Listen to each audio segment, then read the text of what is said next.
All right, let's go to part 3 of a free gift, and that is this. Prices do not, or the price of an asset does not actually change. What changes is the value of the money relative to that asset that is going up or down. And what do I mean by that? So, the price of houses. So we'll use that as an example.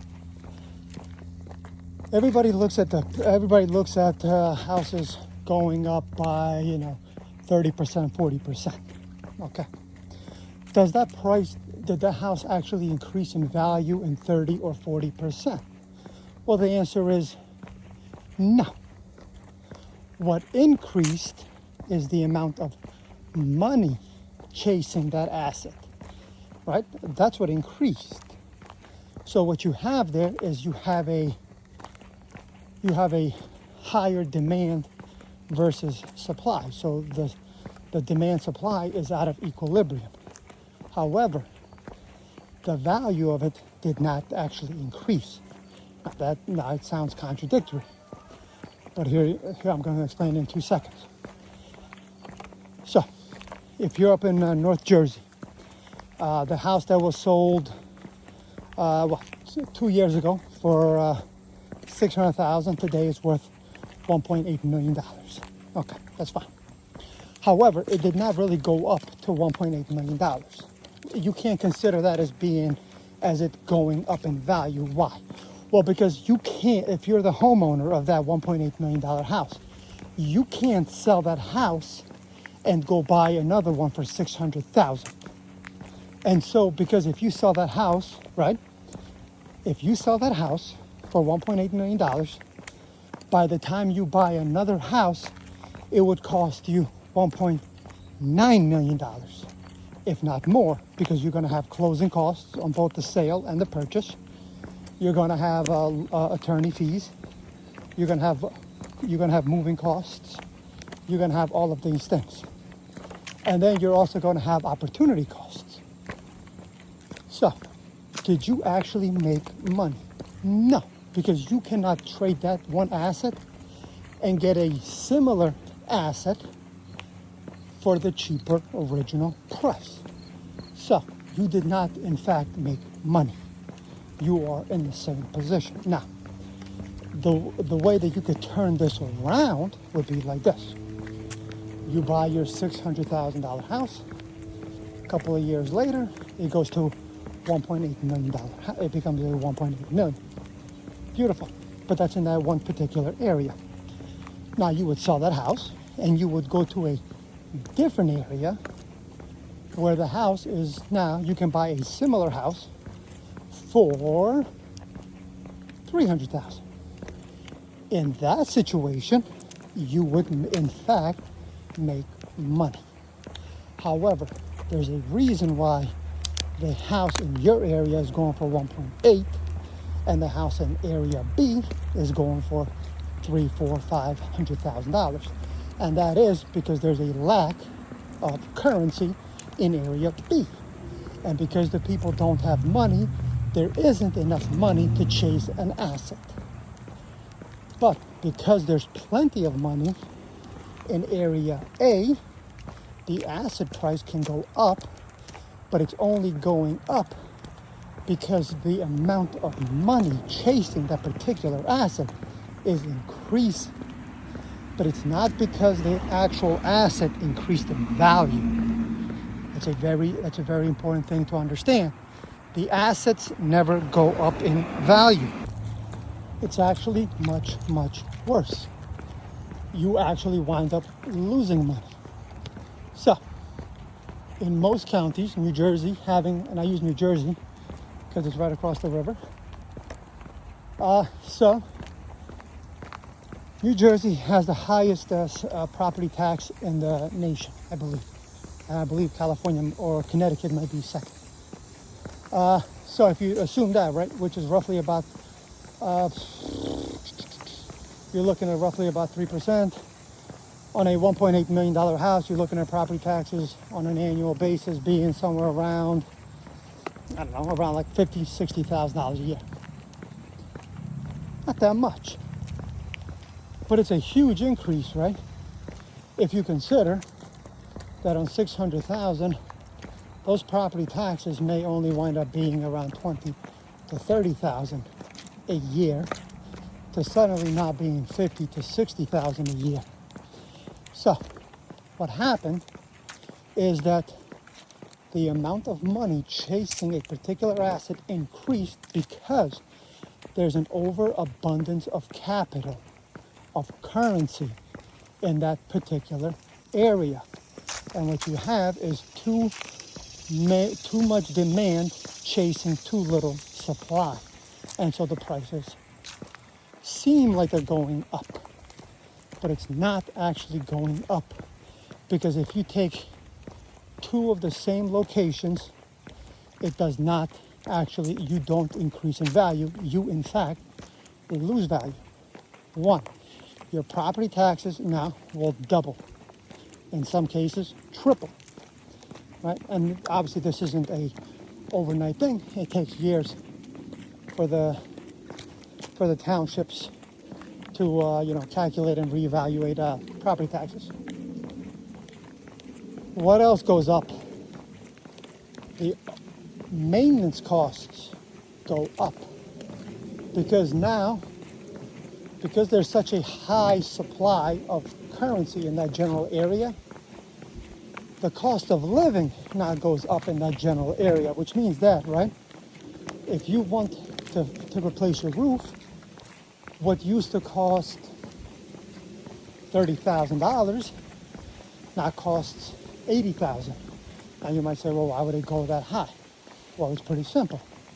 Because if in order for the roofer to live in that area, to come and fix your roof, well, they have to pay the higher standard of the cost of living. So if every house in that area is $600,000-$700,000, and then suddenly it goes to $1 million to $2 million, well, they have to make that up, that difference up, which means that you will have to pay the difference. So now that goes up. Your taxes go up, the maintenance fees go up. Your insurance premiums go up. But your house does not go up.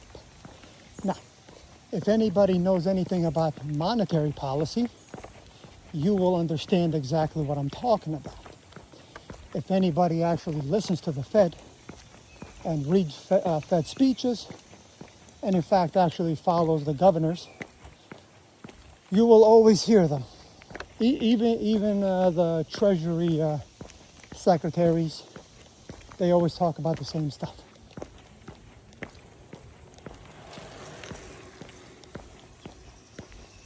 And they always say the same thing, okay?